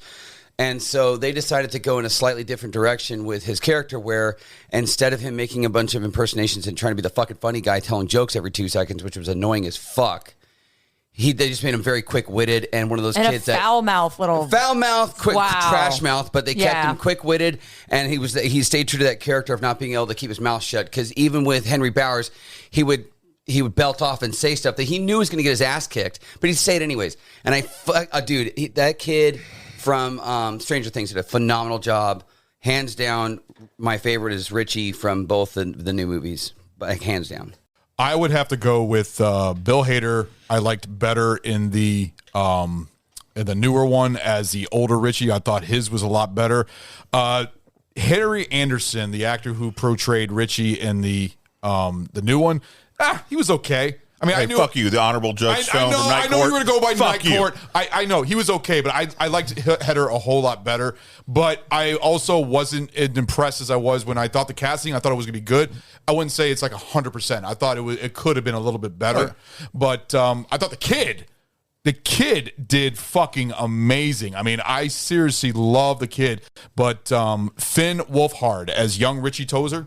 It's Tozer is how you say it, right? Tozer. He did a great job. He did an amazing job. And I've never, I know you're going to give me shit about this. I've never watched Stranger Things. I haven't watched it. I have asked and asked. I know, Listeners, I know. I tell him haven't to watched watch it, please. But he did a great Quick little job. thing about Stranger Things. So the creators of Stranger Things, they pitched an It remake before they even did Stranger Things, and nobody was like, no, you ain't got enough fucking experience. Nobody's gonna fucking watch what you do. We don't trust you. Yeah. Then they went off and did fucking Stranger Things, which then turns out the It remake wants to capitalize on what they did with Stranger Things. No, he did a great job. And Yeah. he's also in the new Ghostbusters movie, apparently, too. So he's in the new one. So I liked both the adult and the young kid in the new It movie. The miniseries, Seth Green was funny, or it was okay. But like I said, I know Sammy has a completely different opinion because she thinks Seth Green is closer to the book, I believe. So, yeah, no, Sammy, go and ahead. also, again, you have to keep it in perspective when this was written. It was a reflection And of the also time. when it was set. Yes, this is 1958. Yes. Okay, so totally different than 1989 is when they were kids, right? Yeah, I think so. Because they're 2016 Yeah. when they're adults. Yeah. Okay, so that being said, like a mimicking comic or something like that, even doing stereotypes, that was the culture of the time. That was Yes. what was considered humor. That was what was on the late night shows, Yeah. which is what literally They weren't talking became. about fucking each other's moms. No, You know, in that would have been 1958 as a complete- regular. You Yeah, know, as a regular I joke. can understand they kind of did this to more of a modern times. They kind of fit Yeah, with they the did. period, but I don't know. I just like the new ones better. But I feel when you're giving your opinion on a character, you have to if you have that, you have to have it in the equation. I just thought his acting was But really you also have to do the arguments for modernizing to tell the story, the same story to So different people audiences. can understand it. No, I Yeah, get that. I mean, like you can't do To Kill a Mockingbird set in the original time and grab people's attention, you know, nowadays. It just it's not Which not is gonna sad fit. in itself, It but is. I true. mean, but you can still modernize it, still tell the same type of story and tell the same type of character arcs and still be a wonderfully done story and resonate with the audience that you're telling it to. Yes. They'll be able to connect that you wouldn't be able to connect with something set back then. I don't know. Maybe it's because of how I was raised. I Yeah. was raised watching old movies, so Yes, that was, yes. and then like I enjoyed current films, but like yeah. So maybe it's just with my limited experience in this body, I have a hard time wrapping my brain around that. Fair enough. Yes. Okay. So, anyways, you know that was it. You have to always. I feel if you have again read the book, like keep that in the back of your mind. Anyways, that being said, I did believe that the Stranger Thing kids, because I'm not going to remember his name, Wolf something. Finn. Finn Wolfhard. Finn Wolfhard. Finn Wolfhard. Finn, in the new version, does a phenomenal job. Like he really does. Like he gets that sass and everything else. And again, this is where I feel like I would say 30-70 in Finn's favor for this character. And same thing. Bill Hader blew the doors off as adult Richie. I freaking could totally see that like being a modern Richie. Okay. Having like a Netflix setup and like just oh, what is it? What does he do when he loses his train of thought? Yippee-ki-yay, mother... Exactly. So no, like, yeah. I would say current one, 70-30 for sure. How about you, Stu? Okay. In respect to the book, obviously I will go with the miniseries as being a better portrayal of what King was writing. But as far as modernizing what they were trying to do with chapter 1 and chapter 2, I think they nailed it out of the park for modernization. I would definitely see Richie being more like, you know, growing up in the 80s, more like the Richie from chapter 1. Yeah, an arcade nerd. And then growing up, you know, and becoming a popular person, and nowadays being like Bill Hader. Absolutely did wonderful. That's something I will definitely give both movies. They did a wonderful, wonderful job of casting the adults to be believable as adult versions of the kids. They fit the personalities, they fit the looks to a point. Everything that was actually really fit good. really fucking well. They did do really good casting. I don't know if they first picked the kid and then found the adult, or first found the adult and picked the kid. Whatever they did, fucking worked. No, I will give them credit for that. I think the adults were casted way after the success of the movie, so that's where they were able to get the good actors for the roles. I don't know. I don't think they were planned like that. I know. I assume if them knowing they're going in for a chapter 1, chapter 2, they would have signed up the adult actors to contract who they'd want to be. Or they break the wall like they did with Ben, and they bring in his former kid self to stand in the conference as he's talking about current architecture in the new version. That would have been a little weird, wouldn't it? It was a little wildy, right? But it would have been a little weird if all they did was they cast all the kids from the miniseries to be the adults in the chapter 1 and chapter 2. That would have been really weird. But I will have to give just because without having the influence from the book, I would have to say I'm liking the Richies of chapter 1 and chapter 2. But with the influence of the book, I'd have to give it to the miniseries. Hey, no, that's your opinion, man. That's good. I feel like you're a Sith. You deal only in absolutes. I'm totally Jedi. So moving forward with the last character on the list would be Eddie. Again, I have to say, hands down, the new movie, both kid and adult. And the reason why is because with the kid, he was such a hypochondriac and was always like, oh, that's unsanitary, that's disgusting. And the banter, gray water. We got gray water here. Well, I mean, he's a product of Munchausen syndrome by proxy. And the banter back and forth between him and Richie, where Richie would constantly their chemistry was perfect. Yeah, and he would constantly reference his mom. And then the adult versions, the chemistry was the same. It was fucking brilliant. And even when Eddie's dying. Yeah. Oh, yeah. I fucked your mom. I love it. One of your dying words. Some of my most, some of my most favorite scenes involved Eddie, because he was so awkward. And there's that scene where he fucking fights the leper as an adult, and he's choking the leper out. And out of nowhere, the leper, he fucking throws up in his face. Yeah. So that scene caught me off guard so bad. I was laughing so hard I was embarrassing myself in the theater. He's open mouth getting thrown up into his mouth. And after that happens, he just kind of walks out of the pharmacy and he's like, what the fuck?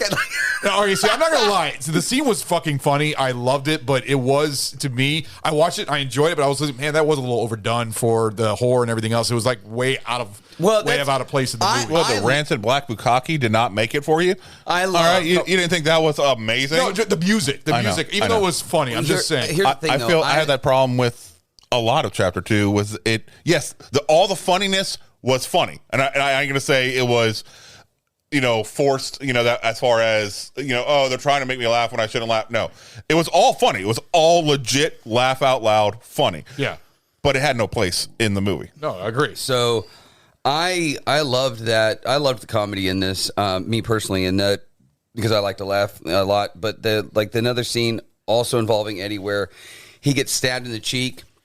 Pulls and like a fucking G, he pulls the knife out of his face and stabs fucking Henry Bowers. Curtain. Yeah, and then he comes out and he's in the stairwell and he's fucking bleeding all over the place. And he turns to Bev and he's like, "Is it bad? Does it look bad?" No, as he leaves and he goes, "It's been fucking 30 years. Call that fucking mullet already." Yeah. Oh my god! But I do like the fact that he got stabbed in the mole. That the pharmacist was trying to squeeze at. It was cancer. I like the fact that he stabbed him right in that fucking mole. See, I will say that. My opinion is I'm agreeing with you. I loved both James Ransone, who did it, and also Jack Dylan Grazer, who did the young. They portrayed it perfectly. And the thing is, the older version was like a splitting image of an older version of the younger Eddie. Look for look, that one is definitely out of the park. So perfect. They were so very fast talking and everything. I loved he was my favorite character. Both of them, both the younger Eddie and the older Eddie were my favorite character in the whole movies. Yeah, I thought everybody wants to go for the other kid, John Heder, and Richie. Bill Hader. No, Bill Hader. No, I'm talking about Richie. I'm just saying Richie. John Heder, isn't that Napoleon Dynamite? I don't know. I think John Heder is Napoleon Dynamite. John Heder Bill Hader. is. Bill Okay, Hader. so That's what I just said. think that's a punishment shot. Because I don't remember seeing Napoleon Dynamite in this movie. Do you remember seeing Napoleon Dynamite in this movie? We have to have a vote. As I corrected you, my hands are tied.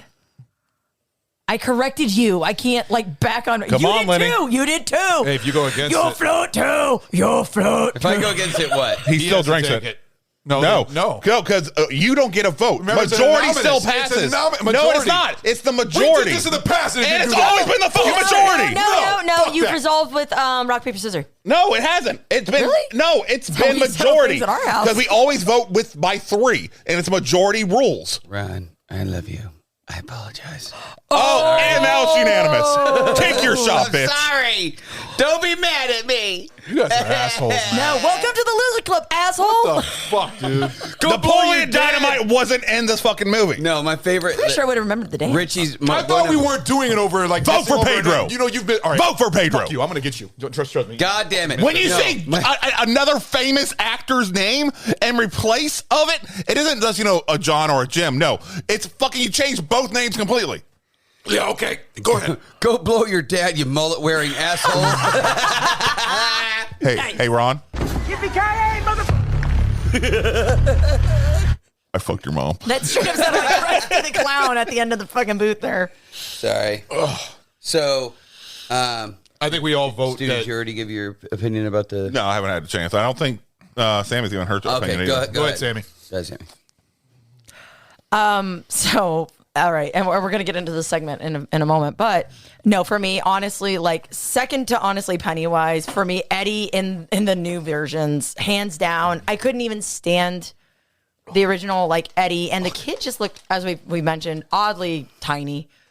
So no, but also due to my own personal health stuff, I totally Crip life relate to Eddie, but I get it. Having your brain go that fast and everything comes right out of your mouth. Everything, even the stuff you think is in your head is coming out of your mouth. It's so great because it's that quick wit. And then you bounce that off a fucking Tozier with Bill Hader. God bless it, Ron.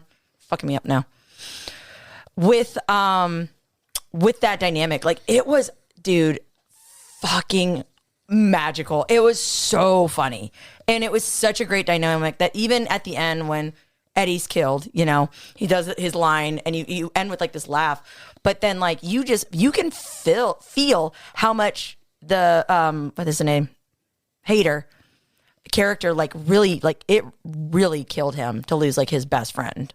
Yeah. And you felt it. You could actually identify. Which they and feel also, it. for some reason, in chapter 1, chapter 2, which I don't remember hinting at in the book being at all. falling in love Yes, with him. Yeah, the gay under. Yes, that Richie was madly in love with Eddie. Yeah. Especially again because in the book it was he actually and the miniseries Richie was flat out in love with Bev. Mm-hmm. I mean it's referenced quite a bit. Yeah. So I would have to give it to the Eddies in chapter 1, chapter 2. I really would. So we're all in agreement. That is a unanimous. Yes. Woo, go Eddie. I would definitely have to say the same reasons all of you said. The Eddie in the miniseries just, I don't know, he seemed like a little whiny bitch, but not in a in a good way. No. Yeah. I think in that same vein, I think the new version of Eddie, it's kind of like me. He's not sitting there if you went for me, I'm just emaciated me. No, he's he's scrappy, he knows his Very body's fast talking. he knows his body's falling apart, but is fuck it, this is my lot situation. When he's a kid picking up med in the pharmacy and the pharmacist's daughter is, oh yeah, my dad says, it's because you got cancer on your dick. And he's like, no. What did your dad say? Because he's that much. Even when he's leaving, he's thanks for my medication, not the penis thing. Yeah. It's just right. It just was very believable. So I give credit to chapter 1, chapter 2, which I'm sure it's been noticed. I've been giving a lot of credit to the miniseries over chapter 1, chapter 2, but this one definitely chapter 1, chapter 2 had it. All right. So at that time of the show, we'll go ahead and name off who we identify with, or who we personally think we identify with. Me personally, I would say I identify with Ben, and the reason why is because as a kid, there was a chunk of time where my home life was kind of broken.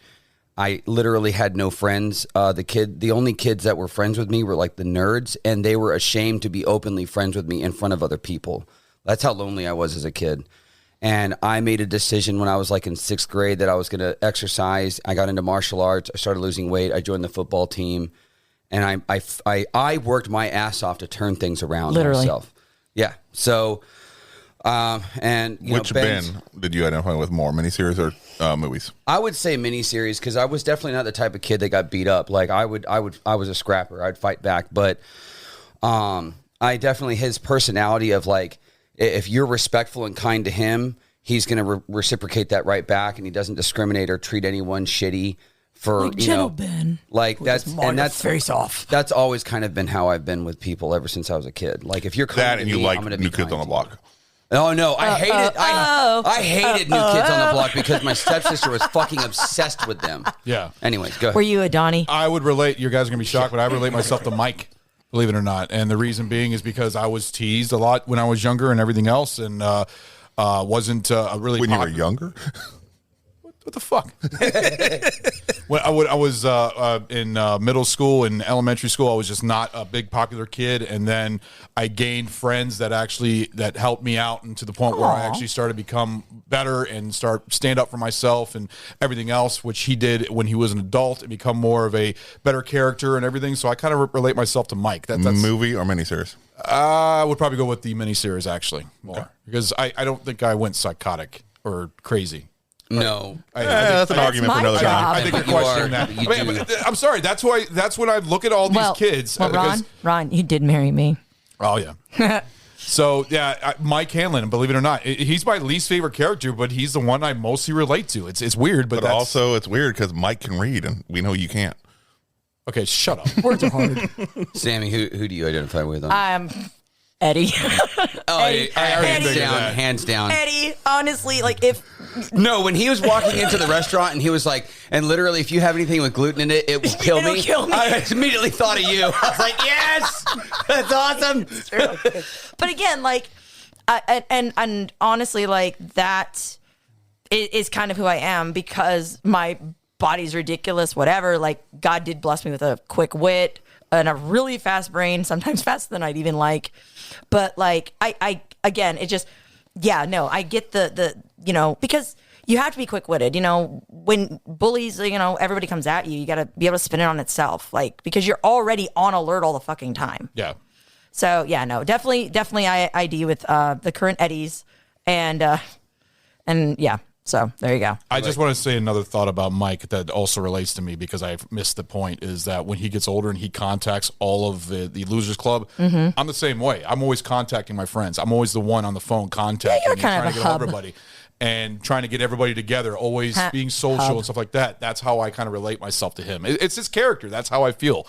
So I just wanted to point that out. But how about you, Stu? Okay. I'm actually going to relate to I'm different relating to the child versus how I would relate to the adult. I would relate to the Mike, as a child. I was a voracious reader, huge history buff, loved all that type of stuff. It just, I couldn't get enough in of it. the 1990 miniseries, Mike. Yes. Because they took that all fucking away from him. Yeah, give it to Ben. All right, so I'm keep going by Real Mike, which is book/miniseries. Real Mike. Jordan? But I'm gonna have to say I would probably have been like if we got called into a weird situation as an adult. I'm going to relate to chapter 2, Richie, just because I think you were totally a dick. Yes, I'm going to be constantly just trying to diffuse fucked up situations. But I can see you as with laughter and also. shit like that. I was an asshole, but I don't think Richie was really reading, and so I personally identified more with young Mike. His voraciousness. See, for knowledge. I could see myself as more of an older Mike than younger Mike, actually, when I think about that, because of contacting everybody and stuff like that. So I can see, but it's like Richie as an adult, especially the chapter 2 Richie, where I'm just constantly just making fun of people and having a fun time and realizing this is a fucked up situation that we're in, and then cussing out the bad guy. That's probably how I would deal with the situation. I know I've dealt with fucked up situations with that exact tonality in my life. So I'm going to identify with Adult Richie Chapter 2 and Young Mike miniseries. Okay. So overall, we'll go ahead and rank each of the films 3 in total. I'm really curious about this. I'm really curious about everybody's going to do this with our ranking system now. Easy for me. So we go off of pints, 5 being the best, 1 being the worst. We're doing all 3 movies. I would definitely say that my order of my favorite movies, believe it or not, goes in the order of Chapter 2, Chapter 1 miniseries, and I would go with. Oh wow, really? Oh yeah, Chapter 2 is fucking hilarious, and the special effects, and I feel like all the scenes that involved Pennywise were a lot more ramped up because he's got to really fucking bring it because he's trying to scare adults now, not just kids. Yeah. You know, even though like the whole ending where they're like, you know, pull the heart out of the midget. That part I didn't like, but still, even with that dumb part, I would floppy midget. Get it right. Yeah.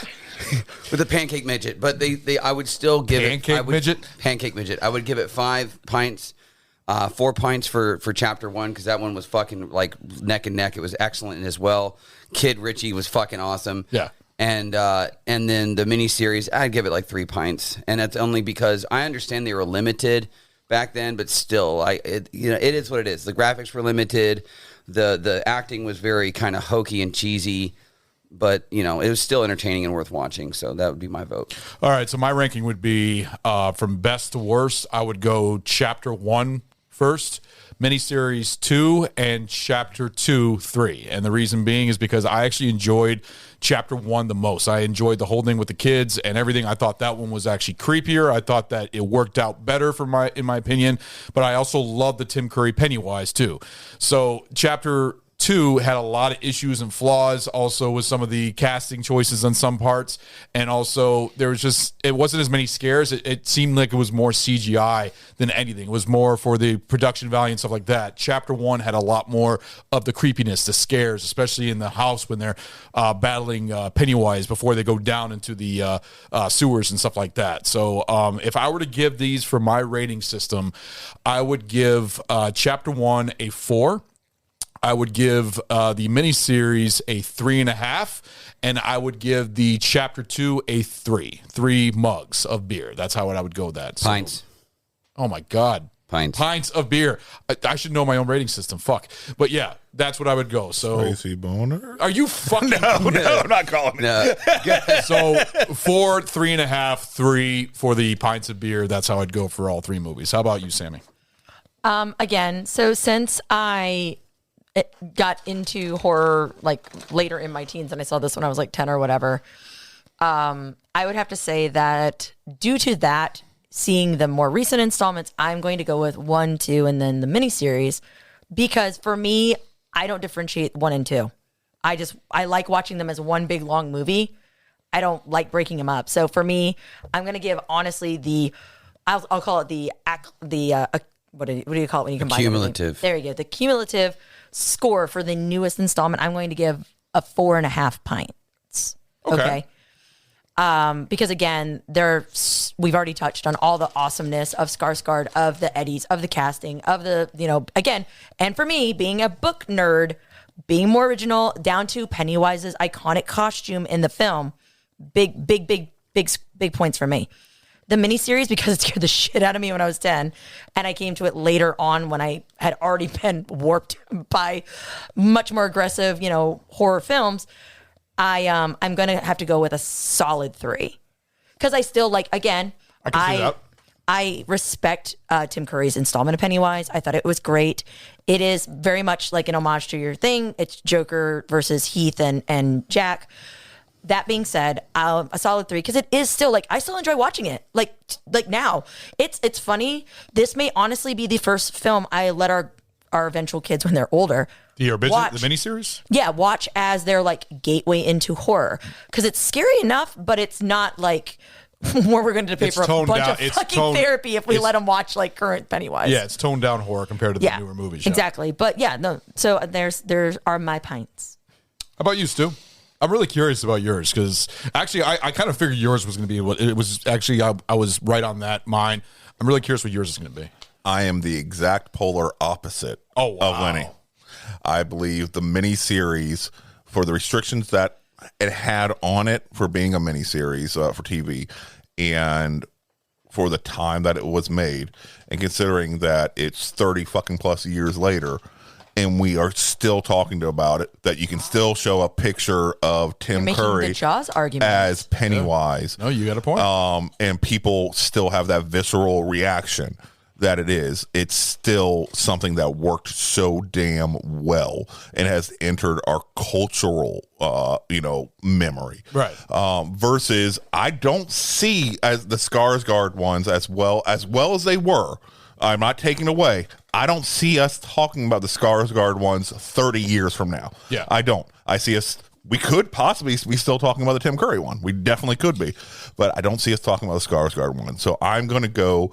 Miniseries is probably a 4.5 with the restrictions that it had on it. I don't know how much better it could have been with the restrictions. I know there's absolutely could have been some tweaks here and there, tiny ones, to give it that 5. But with what it had to work with, it was as close to fucking perfect as you could really get.